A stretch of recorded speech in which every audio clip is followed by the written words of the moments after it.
So, good afternoon everyone. So, for today's video, I am going to discuss to you the lesson 7.2, which is entitled Enhanced Teacher Education Curriculum Anchored on Outcome-Based Education. So, before we proceed to our discussion for today, let me first read to you the four desired learning outcomes. First, identify the desired outcomes in terms of competencies of the new teacher education curriculum. Second, be familiar with the degree programs, the contents, the deliverables, and the assessments in the new teacher education program. Third, analyze the new teacher education curricula in the context of outcome-based education. And lastly, reflect on the pre-service teachers' preparation to become highly qualified global teachers. So, to give you a little bit overview about our topic for today, as teacher education curriculum, initiatives geared towards globalization, contextualization, indigenization, and other reforms or enhancements, a lot of harmonization is being done by educators, curriculum specialists, faculty, teachers, students, and all stakeholders. Outcome-based education is a philosophy, system, and classroom practice. Gives a very strong signal in the reconceptualization of the teacher education curriculum. Now, let us learn how a teacher education curriculum embraces the philosophy, system, and classroom practice of OBE. So, before we go deeper to our discussion for today, I have here three questions that can guide us for further understanding as we go along with its content. So first, how do the current teacher education curricula anchor on the outcome-based education? Second, what are the features and competencies that each future teacher master? And third, how will these competencies enhance the attributes of the teacher education graduates? So this module will attempt to answer these questions. To begin with our discussion, I have here the competencies of quality teacher as mandated by the Teacher Education Program Outcomes or CMO 74-82 series of 2017. All teacher education degree programs as mandated by the Commission on Higher Education or CHED will produce teachers who show evidence of the following achieved outcomes after 4 years of schooling and earned a degree. So, just like us, as we undergo with our 4-year degree program, which is BSED or Bachelor of Secondary Education, we are expected by the Commission on Higher Education to show evidence of the following achieved outcomes after we finally earned our degree in our particular course. So outcome number 1 is demonstrated basic and higher levels of literacy for teaching and learning. So that's why we are undergo with different prop ed subjects to enhance our literacy skills that we can use when we are hired by DepEd or other institution to practice our chosen profession. Outcome number 2 is demonstrated deep and principled understanding of teaching and learning process. So, bilang teacher, dapat mas malalim ang pag-intindi at pag-unawa mo tungkol sa proseso ng edukasyon. So, dapat after mong makagraduate ng education courses, mas malinaw mong maipaliwanag sa lahat ang importansya ng edukasyon. Also, in outcome number 3, Commission on Higher Education expect you to master and apply the subject matter content and pedagogical principles appropriate for teaching and learning. And in outcome number 4, applied a wide range of teaching-related skills in curriculum development, instructional material production, learning assessment, and teaching delivery. And in outcome number 5, articulated and applied clear understanding of how educational processes relate to political, historical, social, and cultural contexts. And for outcome number 6, facilitated learning in various classroom settings, diverse learners coming from different cultural backgrounds. So, when you are graduate, you're expected to embody the multicultural literacy skills, in order to adapt from different forms of changes So at least you know how to handle each kind of situation. And for outcome number 7, experience direct field and clinical activities in the teaching milieu as an observer, teaching assistant, or practice teacher. So that's why we have field study 1 and field study 2, and also we have a teaching internship. And in outcome number 8, created and innovated alternative teaching approaches to improve student learning. So after you finish your degree, you are expected to know how to revise your plan and make some changes in order to attain or achieve your desired outcomes.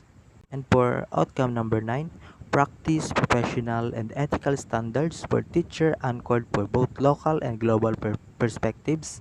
And for outcome number 10, pursued continuously lifelong learning for personal and professional growth as teachers.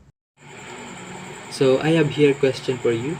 So which of the outcomes are you developing in the subjects you are taking or have developed in the previous subjects that you took?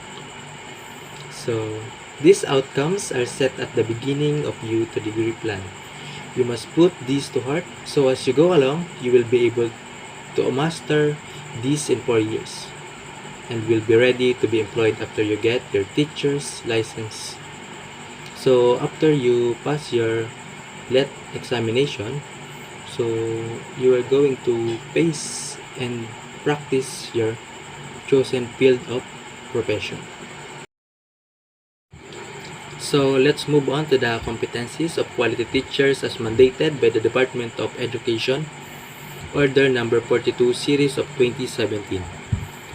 Philippines Professional Standards for Teachers or PPST.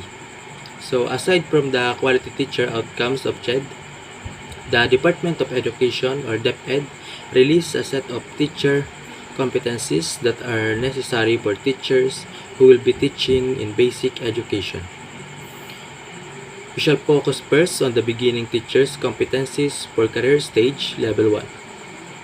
Beginning teachers are newly employed teachers who are mostly fresh graduates from college. As a beginning teacher, you must possess competencies that will enable you to be ready to be employed. These competencies will strengthen those that you have mastered already in your degree course. So here is the Philippine Professional Standards for Teachers or PPST domain with clusters of competencies. So for domain number 1, we have competencies on content knowledge and pedagogy. For domain number 2, competencies on the learning environment. Domain number 3, competencies on diversity of learners. For domain number 4, competencies on curriculum and planning. Domain number 5, competencies on assessment and reporting. And domain number 6, competencies on community linkage and professional engagement. And for domain number 7, competencies on personal growth and professional. So if you want to learn more for this, you can go to DO42 series of 27 for more details. So next is competency framework for teachers in Southeast Asia. So to be at par with other teachers in the ASEAN, it would be important that you should also know about the competencies required to enable you to teach among ASEAN countries. So if you are given a chance or opportunities to work abroad, so at least you know their competency and you can perform your job within their standards and within high quality. So these competencies are: first, knowing and understanding what to teach. Number 2, helping students to learn. Number 3, engaging the community. And number 4, becoming a better teacher. But above all, the 3 standards competencies, you should take note of the Philippine Qualification Standard Framework, which was discussed earlier, but to give you emphasis, let us bring the concept back to this section. I have here the table of Philippine Qualifications Framework or PQF Level 6 for bachelor's degree. So for column 1, we have PQF 6 level of outcomes. And for column 2, we have PQF6 description of outcomes. So in first row, we have knowledge, skills, and value. And its description is graduates possess a broad level of coherent knowledge and skills in their field of study for professional work and lifelong learning. And for the second row, application of knowledge, skills, and values. Its description is application of professional work in a broad range of discipline and or for further studies. And for the last row, which is degree of independence in the workplace, its description is independent as a teacher and or in teams for related field. And now, let's tackle the new features of the teacher education curriculum. So, after considering local and global conditions, the Commission on Higher Education approved through a Commission Memorandum Order Program Standards and Guidelines or CMO PSG. The offering of the new teacher education degrees to prepare teachers in basic education. The degree programs are anchored on the principles of OBE, the PQF framework, the K-12 curricula for basic education, and the general education courses for college degrees. So, to address the needed teacher quality for the 21st century, the different degree programs will produce future-ready teachers in basic education. New and enhanced courses are included in the curriculum. Here are some new features. All future teachers will be trained on how to use technologies for teaching and learning. Courses, Technology for Teaching and Learning 1 and 2. All future teachers will enhance skills in assessment of learning outcomes. Courses, Assessment 1 and 2. Experiential learning courses will be more focused on the application of theory to practice in varied contexts. Courses, Field Study 1, Field Study 2, and Teaching Internship. All future teachers in the elementary level will be prepared to teach all subject areas including good manners and right conduct and the mother tongue. There are 2 degree programs that prepare teachers to teach both in the elementary and secondary levels. Degrees, Bachelor of Physical Education or BPEd and Bachelor of Technical Vocational Teacher Education or BTBT-Ed.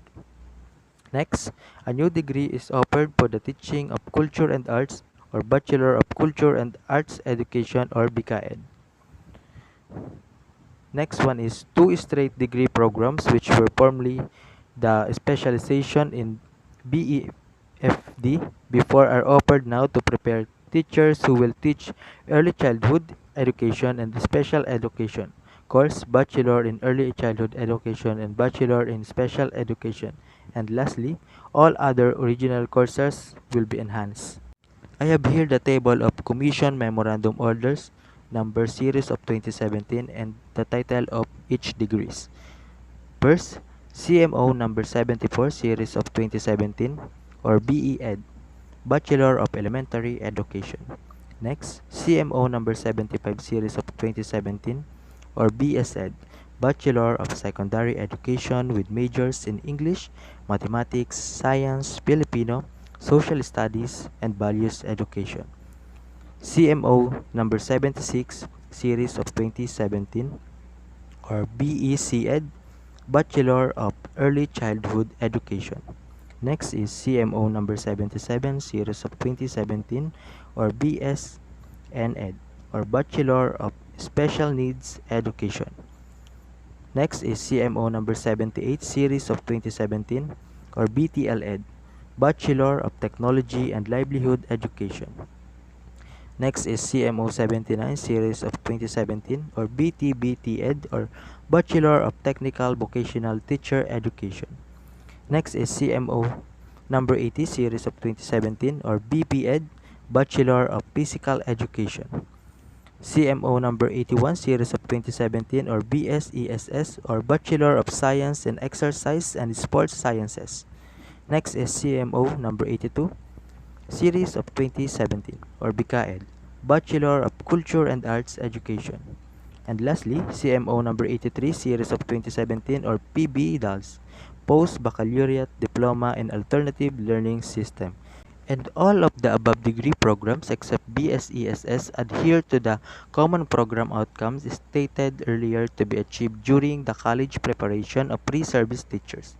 Also, embodied in the intended program outcomes are those of the PPST for beginning teachers and other teacher standards.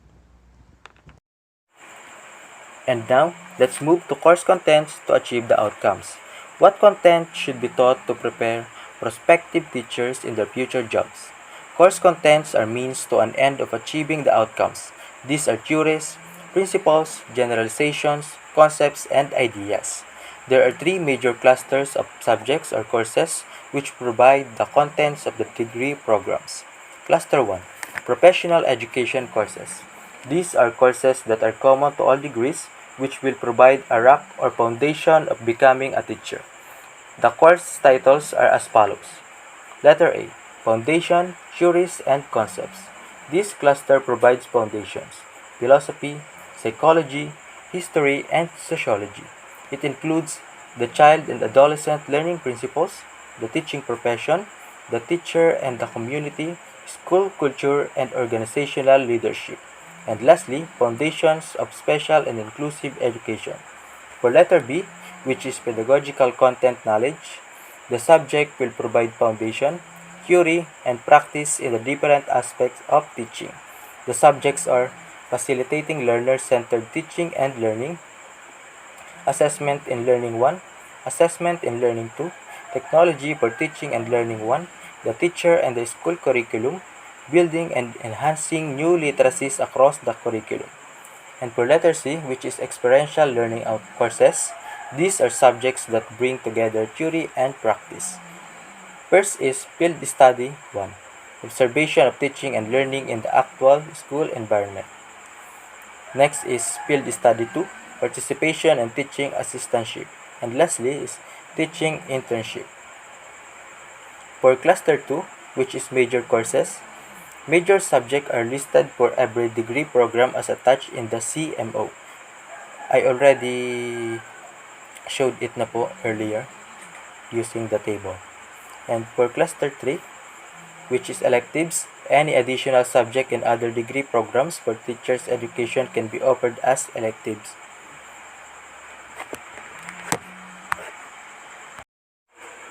Next is pedagogical approaches to deliver the content and achieve the outcomes. The uniqueness of teaching future teachers is that the delivery of strategy and methods come in two layers.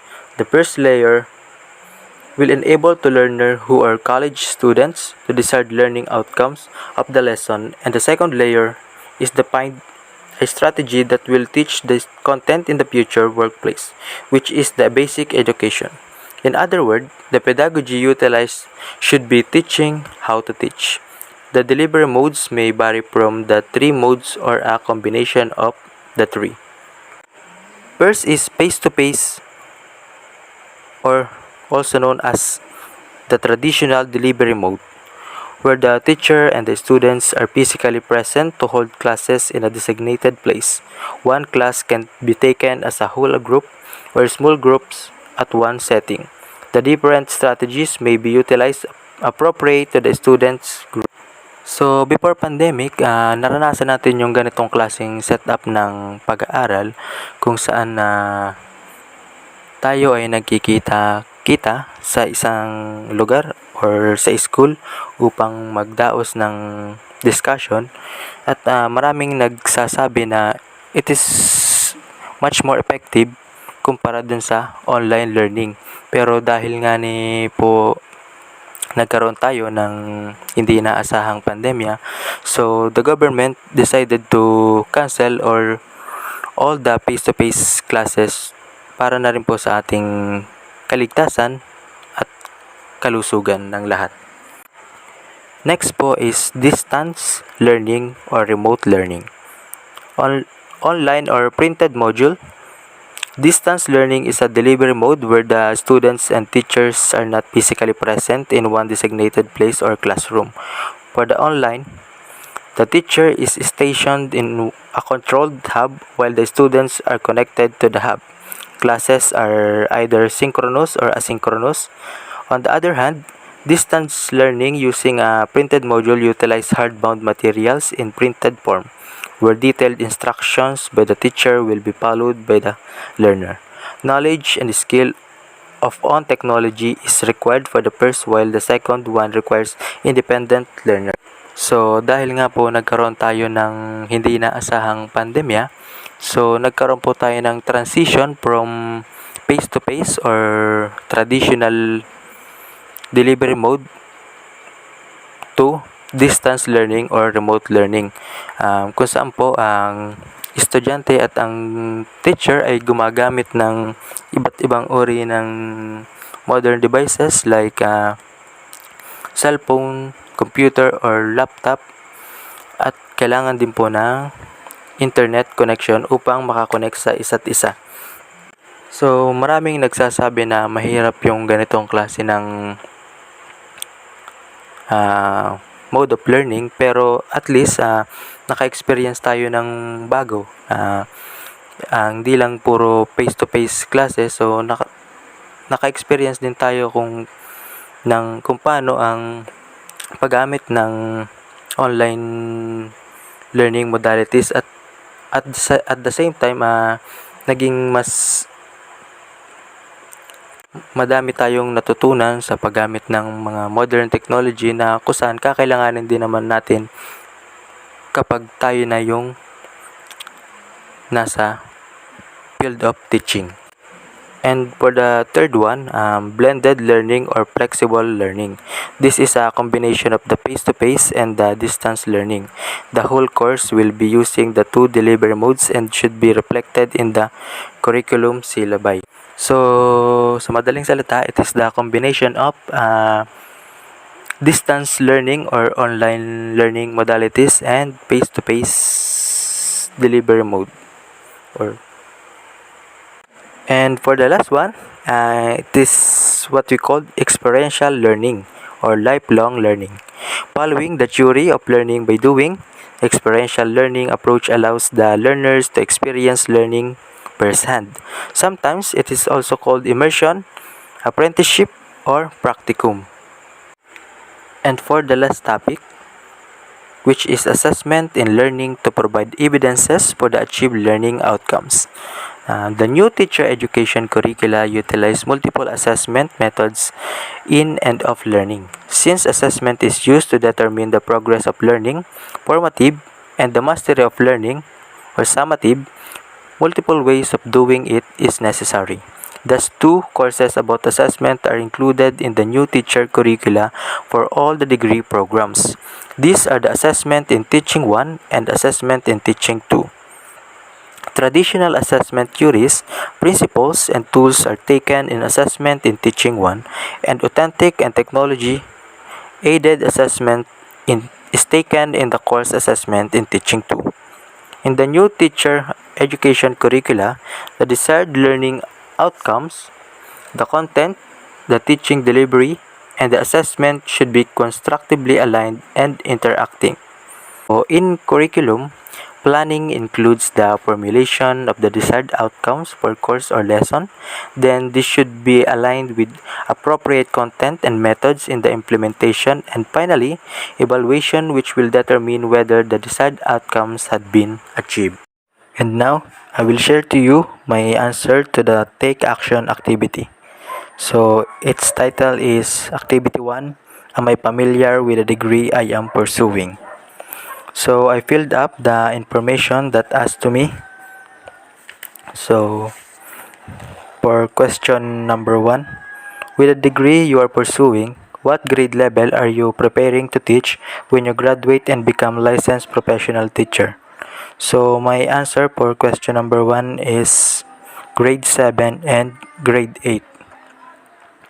So, for question number 2, how many clusters of subjects are there in your degree? Please check only. So, my answer is 3 because we have cluster 1, cluster 2, and cluster 3. Next is question number 3. Enumerate what subjects in the professional education courses, major courses, and electives have you already taken in your degree program? So my answers are for professional education courses. We have the child and adolescent learners and learning principles, the teaching profession, the teacher and the community, school culture and organizational leadership, foundation of special and inclusive education, facilitating learner-centered teaching, assessment of learning 1, assessment of learning 2, technology for teaching and learning 1, the teacher and the curriculum, building and enhancing new literacies across the curriculum. And for the major courses, we have Foundation of Social Studies, Research in Social Studies, Trends and Issues in Social Studies, Places and Landscape in a Changing World, Geography 1, Geography 2, Microeconomics, Macroeconomics, World History 1, World History 2, Sociocultural Anthropology, Comparative Economic Planning, Comparative Government and Politics, and lastly, we have Law-Related Studies. And for elective subjects, I have only taken one subject, which is HRM or Human Resource Management. So for question number 4, in what year level will you do teaching internship? So based on what I know, I think I will do this when I am already 4th year college student. And for question number 5, in the courses you have taken, what competencies or outcomes have you mastered? My answers are demonstrate basic level of literacy and demonstrate deep understanding of teaching and learning process. And for question number 6, at this point in time, do you think your teacher education curriculum or degree program prepares you for your future job as a teacher? Please explain. My answer is yes, because it allows us to explore more and go beyond within our comfort zone by challenging us to perform different activities that can help us to be more ready when we already hired as a teacher. And for the last question, what feature of your degree illustrate that the curriculum is outcome-based? My answer for question number 6 is, all future teacher will enhance skills in assessment of learning outcome by offering subjects like Assessment 1 and Assessment 2. So that's the end of my report. Thank you for listening and have a nice day, everyone.